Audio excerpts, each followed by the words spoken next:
Hi there, this is Gary Ryan Blair, and I've got a great message for you titled Indecent Exposure. It's not what you think it is.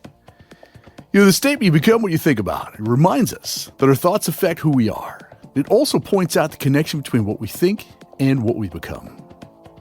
Now, this understanding is both enhanced and magnified once you combine it with the law of exposure.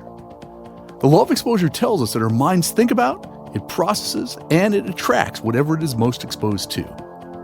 And this performance law is fueled by the following understandings. Number one, what enters your mind repeatedly first occupies your mind and then eventually shapes both your perception and your reality. Number two, your mind will absorb and then it will ultimately reflect whatever it gets repeatedly exposed to. Number three, the events you attend, the materials you read, the music you listen to, the images you watch, the conversations you hold, the friends you hang out with, the daydreams you entertain, all of these are right now shaping your mind, then your character, and eventually your future. Number four, the environment where you live and work, along with the behavior demonstrated by parents and authority figures, as well as the standards and expectations that are enforced or unenforced, create patterns of thinking which liberate or debilitate your mind. And finally, number five, you expose people to your behavior every single day. And as a result, you either make deposits or withdrawals into their psychological bank account. Now, I'd like you to consider a few questions as it relates to the law of exposure. What am I currently exposing my mind to on a daily basis? What impact is that exposure having on my performance, on my reputation, and on my quality of life? What should I be exposing my mind to on a daily basis?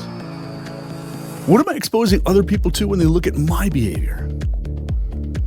What steps should I take to ensure that I'm exposed to better people, better places, behaviors, and results? And finally, what indecencies should I no longer be exposing my mind to? So now let's turn our attention and focus on what I titled this program, Indecent Exposure. See, indecent exposure is a deliberate exposure by a person or a portion of his or her own body that is likely to be seen as vulgar, offensive, and contrary to accepted standards of decency. And as it relates to your personal and your professional performance, this is the part that I want to focus in on. Indecent exposure consists of anything that pollutes, that contaminates, and corrupts your mind, body, or soul. So let me provide you with a short list. Excuses, junk food, self-pity, violence, lack of integrity, inconsistency, apathy, lying, sarcasm, gossip, procrastination, anger, jealousy, mediocrity, fear, worry, prejudice, dumbed down television, stupid social media videos, obscene music, pornography, and vulgar language and behavior. See, far too many people allowing themselves to be overexposed to these type of behavioral indecencies, which in turn negatively impact their results, their relationships, their reputation, and their future. It absolutely amazes me to see how many people think that they can live as they want, that they can willingly expose their beautiful mind to such trash, and they can avoid this law of exposure and self-abuse, that somehow they really think that they're the exception to the rule. These people think they could read anything they want that won't affect them. They actually believe that they could listen to nasty music, watch violent programming, hang out with stupid people, and think that it won't have any negative effect on their future. What a joke. This type of behavior is completely nuts. It might very well be one of the greatest ironies ever.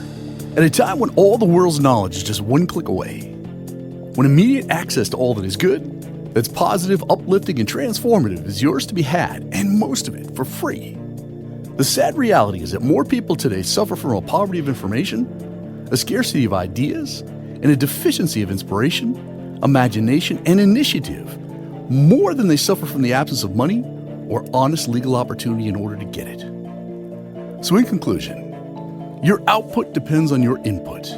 Therefore, you must be intentional by protecting, by nurturing, and defending what enters your melon. And to live a life of excellence and abundance, you have but one choice, and that is only expose your mind to that which is true, that which is noble, right, pure, loving, admirable, and inspiring. If anything is excellent or praiseworthy, you must expose your mind accordingly. And I promise you this, you cannot overexpose your mind with these types of positive inputs. And one final thought, Once you say, yes, I'm ready for the 100-day challenge, you'll be exposed to the best ideas, the smartest strategies, and the most powerful disciplines for living a wildly successful life. So go visit the 100-day challenge at 100daychallenge.com and make it the very next thing you do.